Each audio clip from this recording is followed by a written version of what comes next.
Bonjour à tous, bienvenue dans le MAC sur Sensation. Aujourd'hui, j'ai le plaisir d'accueillir l'agriculteur Victor Delavoye-Pierre. Victor, bonjour. Bonjour.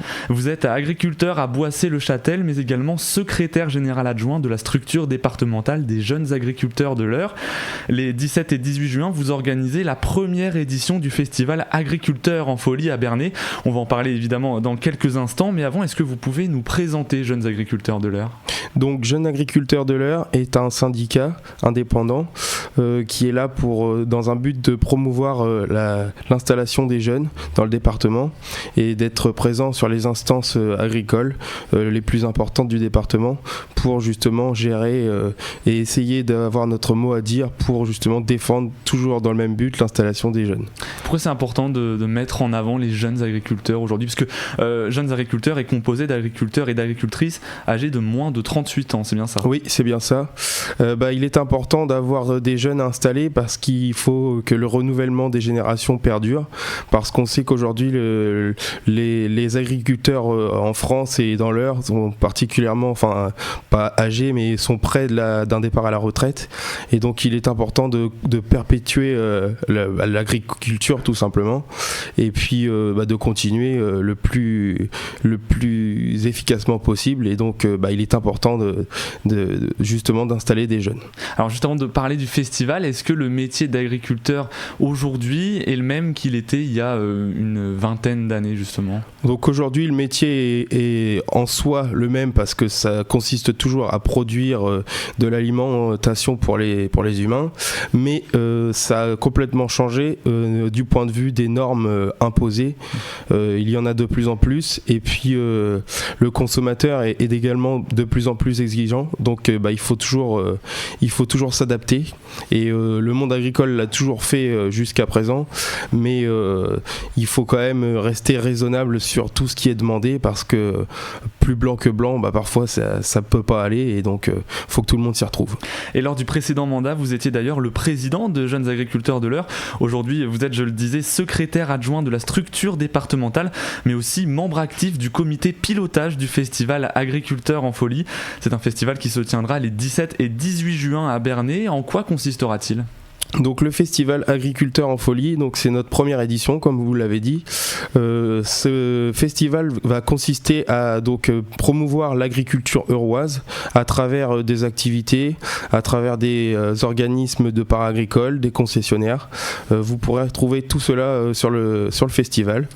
Donc ensuite les jeunes agriculteurs de l'Eure seront heureux de vous présenter leur métier, leur façon de travailler, et puis dans un but toujours de communication positive pour essayer justement de promouvoir l'agriculture et d'effacer tous les clichés qui peuvent persister dans la campagne. Est-ce qu'aujourd'hui l'agriculture est suffisamment mise en avant en France ?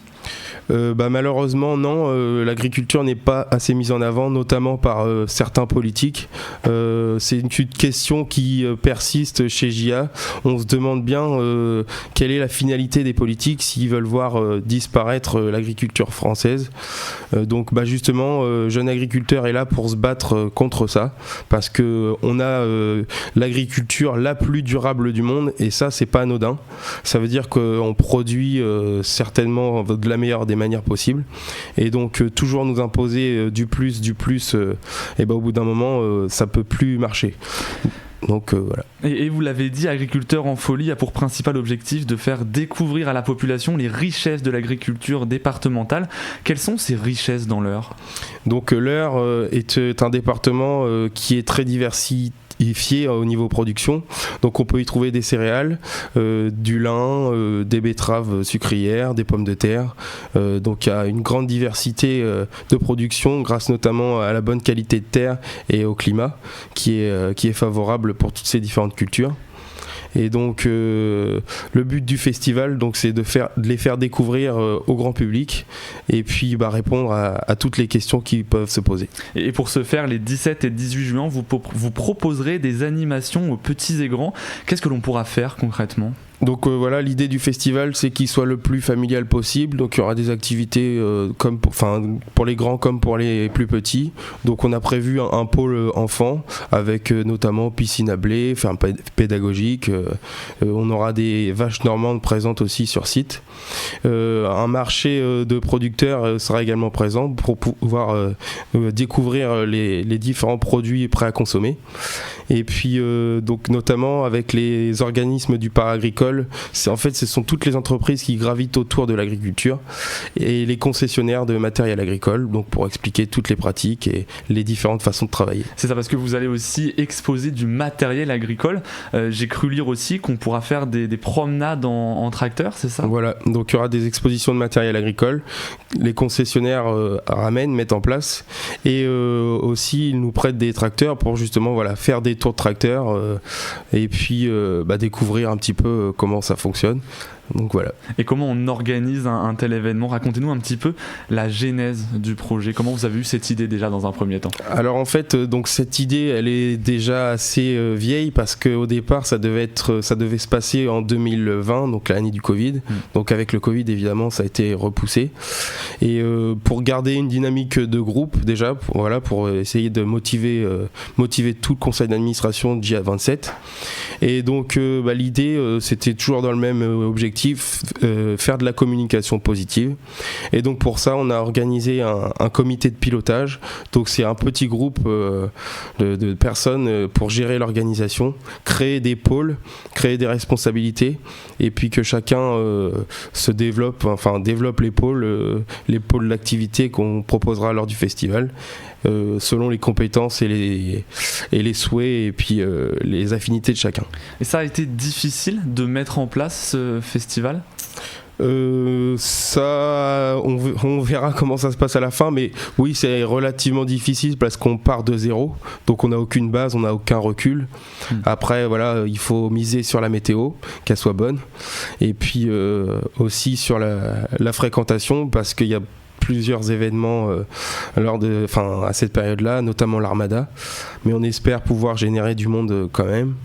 Et donc c'est pour ça qu'on essaie de penser à le plus de choses possible. On en oubliera forcément, mais avec le recul nécessaire, on fera mieux les années prochaines. C'est ça, parce que faire de ce festival un rendez-vous annuel, c'est votre objectif ? Oui, c'est notre objectif, de faire une première édition qui, je l'espère, fonctionnera bien pour, dans l'idée, la renouveler tous les ans, pas forcément au même endroit, mais la renouveler tous les ans à différents endroits du département.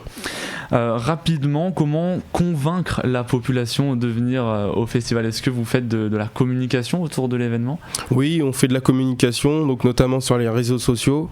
On a fait de l'étiquetage aussi et de l'affichage de nos affiches partout sur les communes alentours de Bernay, dans tous les cantons du département en fait. Et moi je vous invite à venir découvrir donc toute l'agriculture euroise et sa richesse.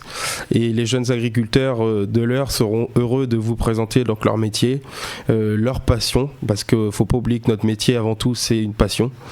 Et vous montrer qu'on peut produire de manière qualitative et quantitative, tout en respectant l'environnement, le bien-être animal et puis le souhait de la société.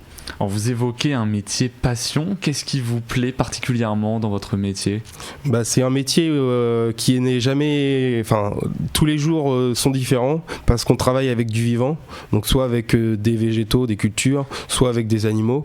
Parfois, certaines exploitations ont les deux, et donc c'est intéressant parce que on sait jamais trop de quoi demain sera fait selon la météo. Les animaux, c'est du vivant, donc il se passe toujours des choses différentes tous les jours. Et rapidement, quels sont les autres projets de jeunes agriculteurs de l'Eure ? Est-ce que vous travaillez déjà sur d'autres événements ? Et donc Jeunes agriculteurs de l'Eure continue ses projets, notamment avec la remise en place d'un classeur végétal. En fait, c'est ce qu'on avait mis en place déjà les années précédentes, c'est de faire découvrir aux jeunes à l'école les différentes productions encore du département, avec des visites dans les écoles ou en réalisant une plateforme de micro-parcelles à venir visiter. Merci beaucoup Victor Delavoye-Pierre d'avoir été avec nous sur Sensation. Je rappelle que vous êtes agriculteur, secrétaire général adjoint de Jeunes Agriculteurs de l'Eure et que vous organisez les 17 et 18 juin le festival Agriculteurs en folie à Bernay. Le prix d'entrée est fixé à 5 €, c'est gratuit pour les moins de 10 ans et on peut avoir plus d'informations sur la page Facebook des Jeunes Agriculteurs de l'Eure. Merci d'avoir suivi cette émission, vous pouvez la retrouver en podcast audio et vidéo sur notre site et notre application Radio Sensation.